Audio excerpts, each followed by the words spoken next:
Welcome to the Shooting Times podcast, which is brought to you by Field Sports Press.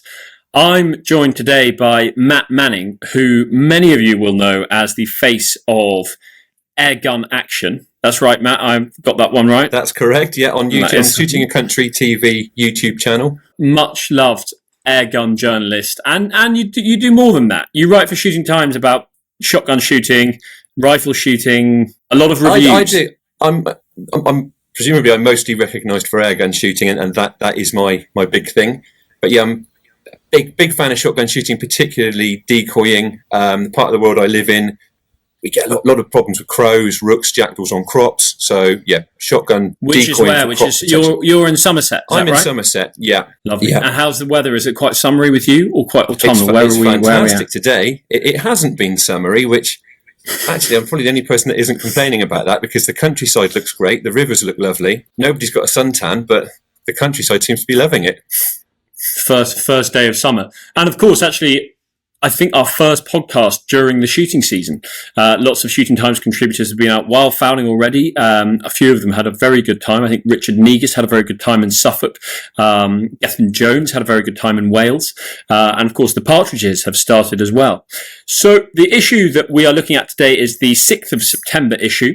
And it's been a really interesting time in terms of news, actually. But just before we get started, if you don't buy your magazine on the newsstand, you can subscribe. At the moment, we've got a very good subscription offer running. You get fully comprehensive shooting insurance. So whether you're a die-hard airgun man like Matt Manning, or you're a shotgun shooter or a rifle shooter, you should of course be insured. And at the moment, you can get insured with our subscription offer, so you can stay informed with our magazines and you can stay insured, which is really essential, and of course actually mandatory on a lot of shoots.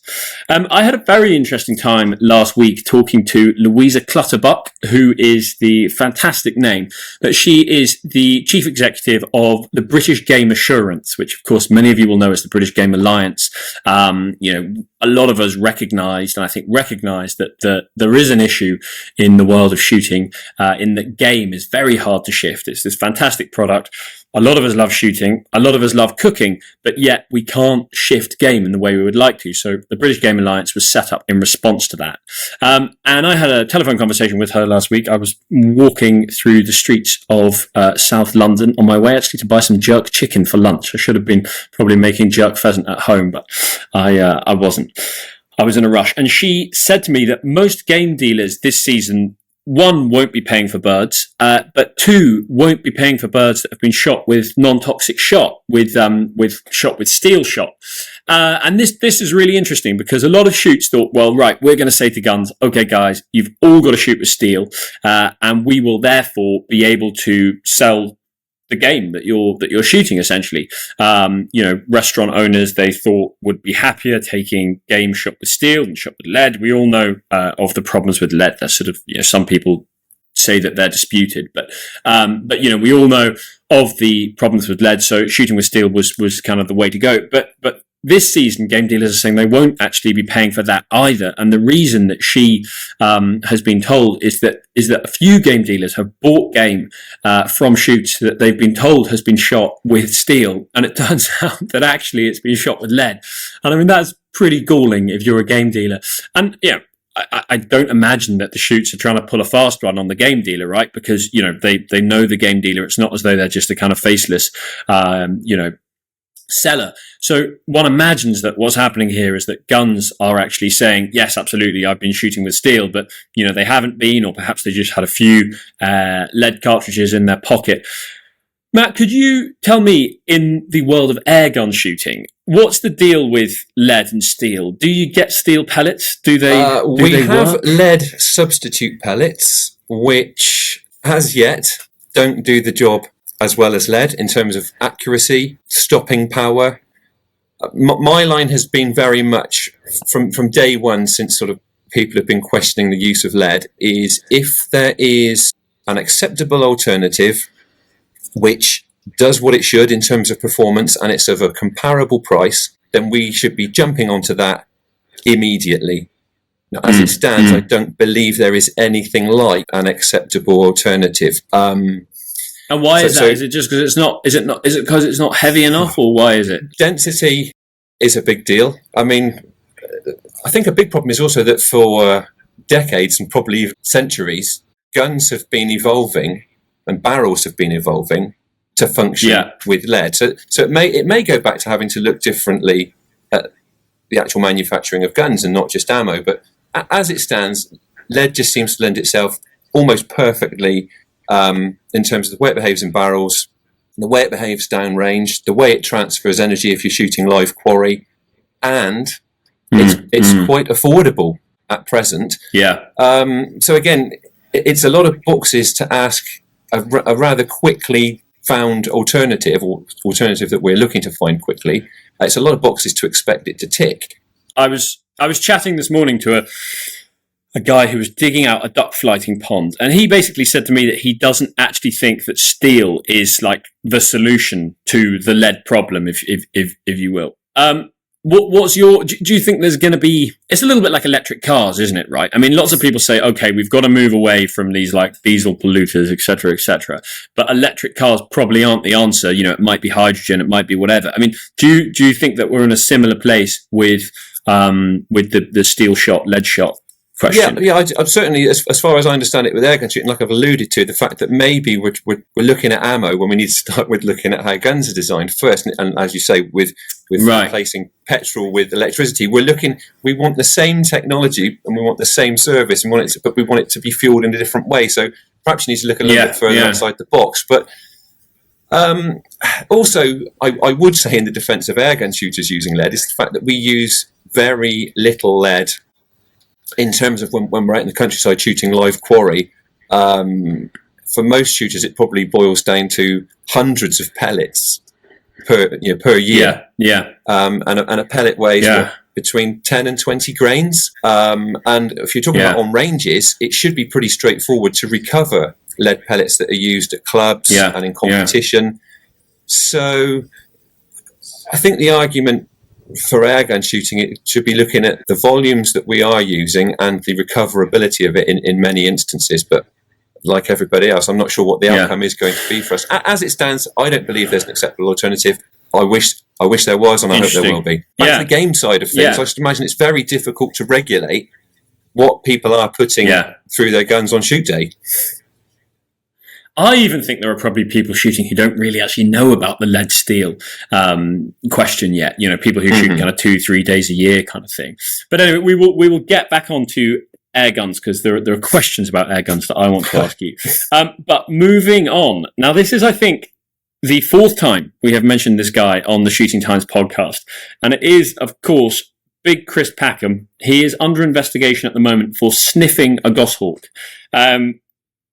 It sounds like it's some kind of crazy drug that people are doing, but no, he was actually just sniffing a goshawk. It's a really interesting one. So he was on the One Show, and he had these goshawks on there, and he sniffed one of them, and somebody reported it to the police. Hampshire police have said that the situation is currently being reviewed by a Country Watch team. Packham, meanwhile, has denied any illegal action, and he returned fire on the field sports community, saying that every year a huge number of goshawks are killed by gamekeepers. Now, Matt, I'm going to put it to you. Do we give this guy too much airtime? Yes. Full stop. Emphatically. No, straight up. Yeah, and I think in this instance, I mean, I don't know all of the facts and I don't know what happened. I would also, we're talking about disturbance of yes, exactly. goshawks here, aren't we? Okay, well, I would assume as to whether he picked it up to sniff it or not, they had already been disturbed by whatever they presumably had permission to do. Yeah. So I got a feeling, really, we're kind of clutching at straws here to point a finger at Chris Packham. Yeah, when again, it feels it's giving him, it's giving him more oxygen. People are going to disagree with this, but yeah. And I think it is bizarre. It is bizarre, but I think we live in a society where we like to make what we do look better by pointing the finger at other people doing things they shouldn't be doing. Now, maybe, and I believe he shouldn't have been disturbing and sniffing goshawks. However, let's forget about what Chris Packham's doing. Let's just get our case airtight. Look at what's happening within our community. If raptor persecution is happening, come down on it like a ton of bricks, which I think in most instances the shooting community does. So again, Chris Packham, I don't believe is going to go away. If he does, there's probably another Chris Packham figure waiting to follow on from him and pick up.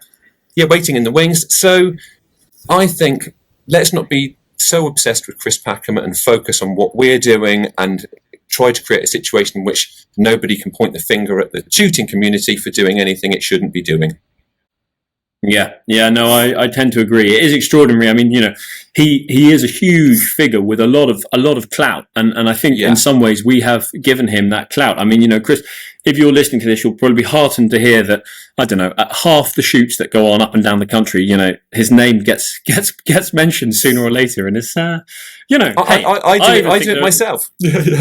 Far too frequently. Yeah.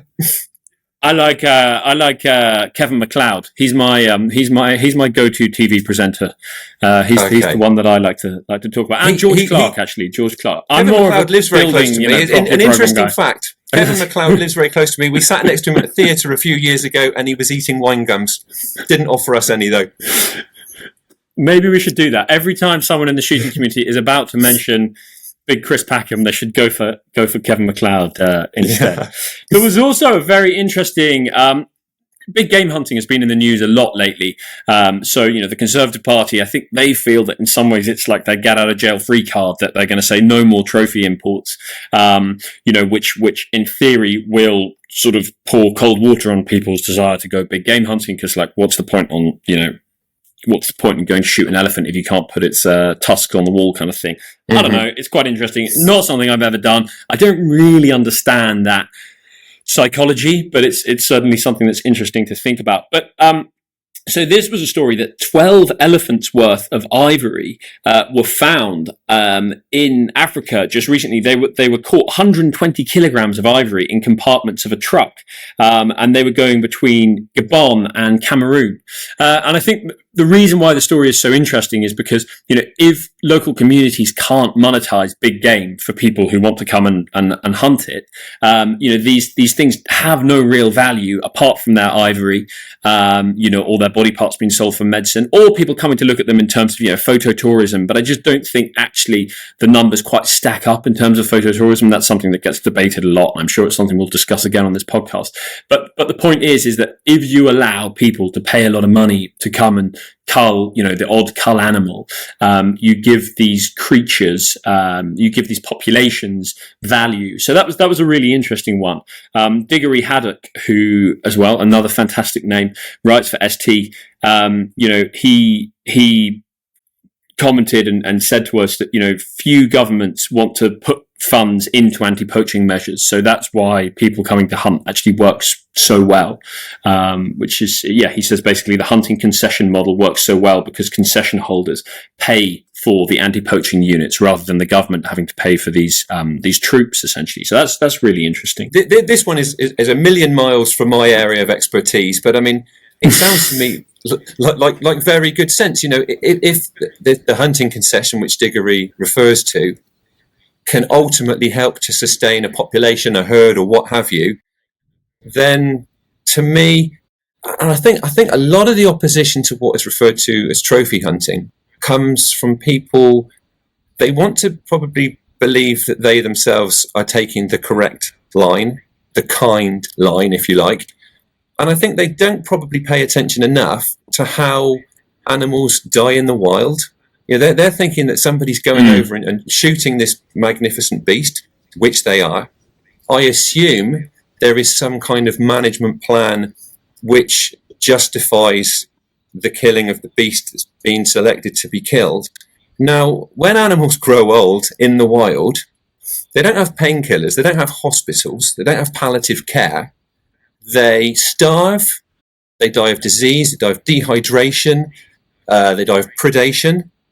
Hypothermia. So let me put it to you, Matt. I think the elephant in the room is, if you were an old bull elephant, would you rather die with a 375 round coming through the engine room, or would you rather die of starvation, having been cast out by the young bulls like me, exactly, you being the old and when that round's when that round struck me, I assume I'd probably be not much the wiser. I'd be milling around, going about my business, possibly not even aware of the fact that I'm in somebody's crosshairs, and then it's over. That's that. So Yeah.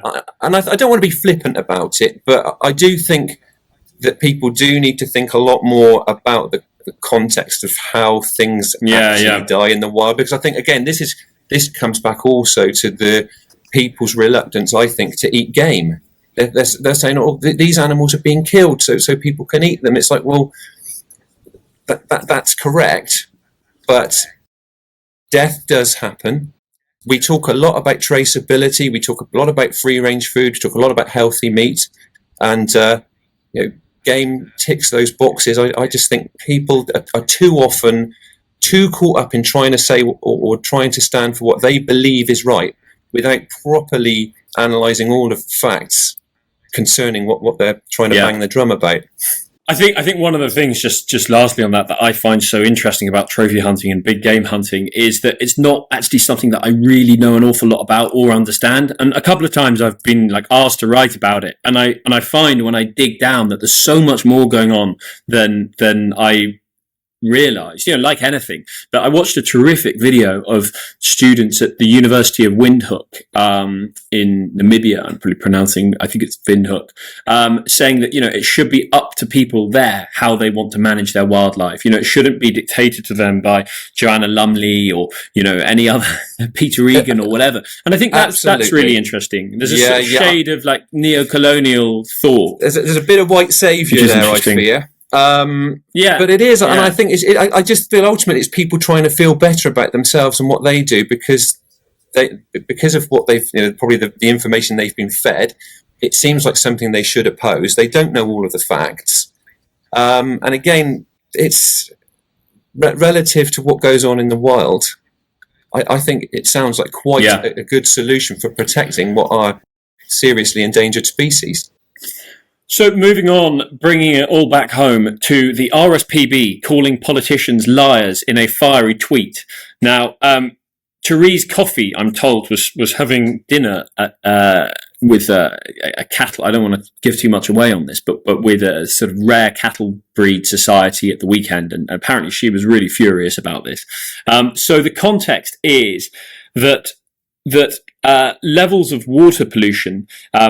So water pollution restrictions for housing developments in England, they plan to scrap those.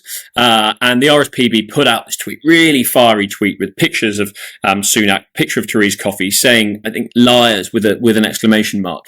And the question there isn't whether what the Conservative Party did was sort of right or wrong. I think the question there is, should charities be political organisations, essentially, which stick it to politicians and are seen in some way to be sort of politically partisan, or should they kind of float above that? Matt, what's your take on that? I think it's incredibly tricky because I think there is an expectation that charities should stand vocally by their principles, by their principles and what they based on what they are supposed to stand for. It's a really tricky one, and I think also they've commented. There's been a bit of a climb down by the RSPB on this, hasn't it? And they've said they've been referring. Well, to this is really interesting. So the chief executive of the RSPB, Becky Spate, who's actually appeared in Shooting Times. She's not written in Shooting Times, but she appeared in a piece by Richard Negus, who we've already mentioned, a keen wildfowler who took her to go and see a farm project in East Anglia that he was working on. I'm going to say it was Flea Barn, but that could be wrong, but essentially he was taking her to show her how sort of gamekeeping and conservation go hand in hand. It was a really interesting piece, and actually, fair play to her for turning up and doing that and appearing in Shooting Times, because there'll be a lot of members of the RSPB who aren't particularly positive about the Shooting Times, I would imagine. But anyway, she said on the Today programme that the RSPB weren't entering politics, and she issued an apology for the tone of the tweet. This was a tweet. An X, actually, we should now say, of course, because Twitter has changed its name. But I think, look, undeniably, that seemed to be entering into politics, and the fact that she apologised, appears to be a kind of admission that they were. And I just think, everybody who's listening to this, I assume, will know of the Game and Wildlife Conservation Trust. And look, I think the Game and Wildlife Conservation Trust are a terrific organisation. Shooting Times are doing an event with them soon, actually. But I sometimes look at the GWCT getting political, and I think, you know what, that is not the thing to do, right? Stick to the science, right? In the words of the great Chris Packham, who we're going to stop talking about, listen to the science, and let's truly listen to the science. So, hey, I don't know. I think it's hard. Charities are never going to be completely apolitical, but I think they should try to be as much as possible. Yeah, I'd be inclined to agree with that. Good. Now, moving a little further into the magazine, past the news pages, I really enjoyed a piece by Chris Dalton this week on introducing newcomers to stalking during the row rut. And I really think, there is something about taking people out who've never shot or never fished or whatever, and showing them what we do, particularly if they're into game. That's something I've really enjoyed over the years is friends of mine who are into game, who are into cooking with meat or whatever, taking them and shooting a pigeon or a couple of pigeons, and then of course for crop protection, and then eating those pigeons is really interesting. I just wondered, Matt, presumably air rifle shooting is a really good way for people to get into the sport. It's a brilliant passport into shooting. Air guns are a great way to get into shooting, relatively affordable, relatively unrestricted, relatively straightforward to use. I would imagine that the vast majority of shooters probably did start out with air guns. I certainly didn't. I myself, if you're stuck with my BSA Meteor. Let's address that question. I mean, look, air rifles, right? And there are lots of people who are going to hate me for this. Are they just for kids? Because I think there's a perception that when you're a little boy or a little girl, you play with your air rifle, maybe it was your dad's air rifle or your granddad's air rifle, and then you graduate onto guns that go bang. Tell me why that's not the case. No, I mean, I did think that when I was a kid, and when I only had, in inverted commas, only had an air rifle. I wanted a shotgun. I wanted a powder burning rifle, of course I did. But I went back to air rifles because, as it happened, for the vast majority of shooting that I do, they're by far the most appropriate tool. As you know, I do a lot of grey squirrel control. An air rifle is perfect for grey squirrel control. Rat control on farms where they don't want to put in down poison. An air rifle is a legal limit, sub 12 foot-pound air rifle is the perfect tool for the job.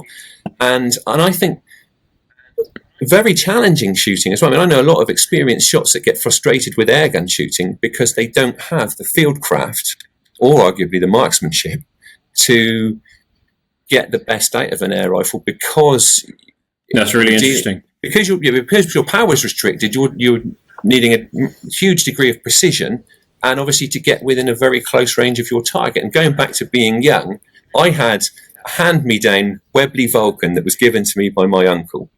Different times then. I hate to think how young I was. Anyhow, it was a break barrel spring-powered airgun, and it wasn't really accurate at all, much beyond 20 meters.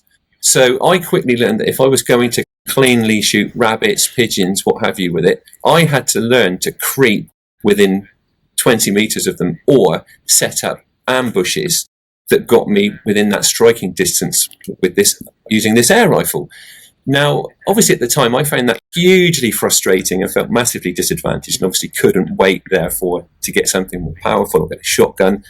But when I was in the fortunate position of moving on and getting these guns that I've been hankering after, it suddenly became apparent that I was definitely more effective with them because I'd cut my teeth with the limitations of an air rifle and learnt about field craft and learnt about getting close to quarry and how to do it. And I think that's a big foundation I think too many shooters miss now. Yeah, I was going to say that. Is there a point, if I was a very successful businessman and I hadn't shot rather than being a poor writer, and I thought I want to take up shooting, right? Presumably they don't go and get themselves a BSA Meteor and, knock on the local farmer's door and ask for permission to shoot a few rabbits. Would we be in a better place if those people did? I think it's a question of what you want from your shooting. I mean, as I've just said, I love air rifle shooting. I like the solitude of it. I like the fact that it isn't really dictated by seasons, so I can go most of the year. On the other hand, it is quite a solitary sport. So sometimes I do like to get out for a day in the hide with somebody decoying with a shotgun, because you can make more noise. You're not trying to create situations in which, you need a static target 25 yards from where you're sat. So it depends what people want from their shooting and from their gun. It is a pity that there's a bit of a stigma still attached to air guns, and they're still regarded as being something that children use, and then young adults use, and then you progress on to something else. Because I think for a lot of shooters, they open up so many opportunities, certainly for discreet pest control close to buildings, close to built-up areas. That's really, really interesting, Matt. And just hearing you talk about squirrels, there was an interesting news snippet this week in the news about Gareth Wyn-Jones, who's a sort of very vocal Welsh farmer. He spends his whole time scrapping on Twitter, on X, with the sort of people we said we were going to stop talking about. And he was on telly with squirrel burgers. Now, I know that you're a big advocate of eating squirrel, Matt. Do you think, can we eat ourselves out of the grey squirrel problem that we face in terms of, the destruction they cause and so on? Or is that kind of, idealistic thinking? I think it can contribute towards controlling grey squirrels. And I think if you are going to kill something that's edible, it's a crying shame not to eat it. And especially in the case of grey squirrel, because it tastes good, it's healthy. I think grey squirrel tastes better than rabbit. Really? Interesting. Yeah. There's for want of a better expression, I always say there's something a bit too rabbity about rabbits for me. That rabbit meat kind of tastes like a rabbit smells. Grey squirrels is a sweeter, more subtle meat than rabbit. It's tougher. If you think about a squirrel's lifestyle, it's quite a sinuous animal. But so back to the original point, if you are controlling something and it's edible, and as we know, grey squirrels do need to be controlled, it's sacrilege for it not to end up on the table. One point actually I would pick out is the fact that in the whole grey squirrel control argument, people always rightly say that it's to protect red squirrels. Every news story you read or hear, red squirrels, and that's correct. But grey squirrels impact on pretty much our entire woodland ecosystem. So the damage they cause to trees obviously reduces habitat. They dominate and monopolise food sources. They can resist tannins in a way that enables them to eat a lot of nut crops, acorns, at an earlier stage than a lot of our indigenous wildlife can. So they're monopolising these food sources, which is disadvantaging woodland birds, presumably dormice as well. So although the ultimate goal is to see red squirrels abundant again, they're kind of like the canary in the mine, that they are this barometer that we can see, because it's quite evident that they aren't where they should be and where they used to be. But that's probably also an indicator of less obvious species that are also suffering at the hands of grey squirrels. That's really interesting. So you're saying basically, don't get too hung up on red squirrels. And also, I mean, there are places where red squirrels aren't coming back, right? Unless we do something, very radical, but it's still worth controlling greys. Yeah, absolutely. I can't imagine there is woodland in the UK that wouldn't benefit in some way or other through the removal of grey squirrels. I like squirrel nuggets. Squirrel nuggets, very, very good. Delicious. Yeah, my daughter's a massive fan of squirrel nuggets, requests squirrel nuggets with garlic mayonnaise. Maybe we could launch a podcast which is just different squirrel recipes, taking them around, giving them to people. It's quite niche. We had a piece this week by Mike Swan. We had an interesting piece actually by Gareth Wyn-Jones a couple of weeks ago, saying that, we should stop calling game shooting sport because, people find it distasteful, because it's not a sport in the way that tennis is. It's more serious than that, taking something's life and eating it. Then we had lots of people who wrote in and said, actually, shooting is a sport and cricket isn't a sport, it's a game. So that kind of ran and ran. It's always good to keep the news pages full. Mike Swan took it on a stage in this week's issue, looking at what constitutes a sporting shot. And I think that's quite interesting, because he was saying that when he was young, wildfowlers used to say that a sporting shot was taking on a 75-yard bird. Now, look, I'm going to put it on record here. When I was young, I built a duck pond, and I loved cooking duck. And occasionally I'd go down to flight duck, and I'd maybe miss one, maybe none would come. And then at the end, a pair of duck would come in, and they would sit there, and I very occasionally shot a duck on the water because I wanted it for my dinner. Now, is that wrong? Is that unsporting? Is that any more wrong than shooting at a duck that's 90 yards up and not killing that duck and it dying sort of, in pain somewhere far away? I don't know. What's your take on what constitutes a sporting shot? I think your close-range duck shot off the water would be regarded by most shooters as incredibly unsporting, but I would regard it as incredibly humane. And I think this is the argument that we will wrestle with forever, because for too long, I think too many people regard what most people regard as the most sporting shot is almost describing the shot that carries the greatest risk of wounding, because you're implying this opportunity to get away. Taking it back to my favourite context, the context of squirrel control. Now, I use feeding stations frequently, set up 25 metres from a hide. I bait the feeding station. The squirrels become confident. They visit it frequently.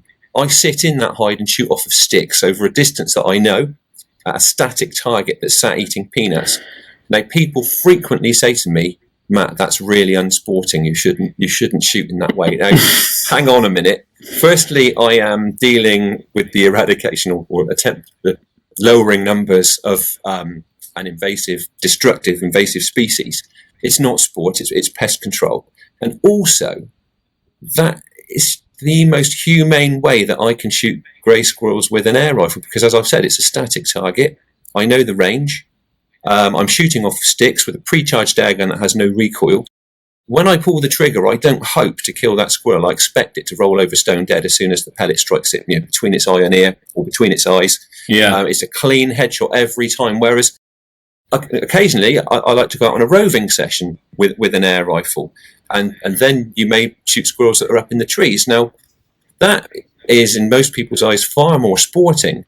But those shots over less clearly defined ranges and less clearly defined angles carry a greater risk of wounding. So it's a really subjective thing. Sporting versus humane. Where do you sit? I don't know. It's also really interesting that, with shotgun shooting, people talk about sporting shots. With rifle shooting, you don't tend to. You don't say, "Oh, that was right on the edge of range. How sporting!" Do you know what I mean? You say, "Like, what a clean shot," or "What a good shot." And I think that's really, a really interesting thing, actually. Yeah, and the context that Mike's talking about. Obviously, you're talking about trying to keep the meat edible too, aren't you? So there's that further argument of, if you're shooting something on the end of your barrel, yes, we can all argue it's incredibly humane, but it's blown to pieces. It's no good for the table. So there is that to take into account too. Yeah, there is. There really is. It's really interesting. I always think that, the British Game Assurance, I've seen things where they've said that, as soon as that bird hits the ground, you need to start thinking about it as something that's going to end up on a table. I would actually take it back further than that and say, even before you pull the trigger, you need to be thinking of it as something that's going to end up on your table. And you need to be shooting accordingly. Lastly, a hugely important topic. So about 2 years ago, I commissioned Giles Catchpole to do a series called Serious Matters. And the brief was that he could write about anything as long as it wasn't remotely serious. So he's kind of gone in that vein. And actually, he's struggled to meet the brief at all. So every time he writes about something which is in theory whimsical, and it lands on my desk, and I think this is a matter of tremendous importance. Yeah. So he's written this week about Wellington boots versus boots, and which are better, and which you should wear in what sort of situation, and so on. It's a sort of conversation that would probably sound ridiculous to anybody who isn't a heavy wearer of boots and Wellington boots. What's your take on this, Matt? I see actually a lot of people now who've gone to boots rather than Wellingtons, which I think is quite interesting. It's a funny one for me, because again, I'm a bit of a square peg here, because being an airgun shooter who spends a lot of time, let's say, on farms shooting rats and other pretty sort of mucky, wet places, I'm a welly boot man. All all the way, or certainly most of the time. And also I live in Somerset, and obviously we get welly boots on the NHS in Somerset. We live in them. So for me, most of the time it is Wellingtons. However, again, I know there's reference in the article to footwork and things like that. Your balance and your weight distribution, and these are all factors that are influenced far more than a lot of people realise by what's on your feet. So it's not just about... We're talking about shotgun shooting and footwork with shotgun shooting, and how much you know the shot starts with. I'm not sure with air rifle shooting whether it's a bit of fancy footwork with the air rifle. Not so much. If I'm sat on a beanbag in a hide or sat on a stool on a farm shooting rats with night vision, then there is no footwork, and therefore it's not such a concern. But I think it's something that I could easily say, you can do anything in wellies, but actually there is a heck of a lot more to it than meets the eye. And also I would imagine a lot of game shooting and a lot of stalking, it's done in places where you're going to need some serious ankle support just to get around. And that's another really important consideration when you're choosing footwear. I think the last point on Giles's piece is just the extent to which, when you're a good writer, and Giles is a fantastic writer, you can take any subject and make it a hugely enjoyable read. It's one of the pages I turn to first. Matt, of course, as well. We're very lucky to have Matt Manning writing for us on a whole host of things. He reviews a lot of kit for us, and it really matters to me that those who subscribe to ST get through each issue and think, you know what, I'm better placed now to spend my hard-earned money well on products than I was before I read this week's magazine. So look, do head down to your local shop and pick up Shooting Times, or do subscribe. I mean, subscriptions make it so much cheaper, and of course you get that shooting insurance as well. It's always good to be insured should the unthinkable happen, and lots of things can happen when you're out shooting. This has been the Shooting Times podcast, which is brought to you by Field Sports Press. I've been joined by Matt Manning, and I am Patrick Galbraith.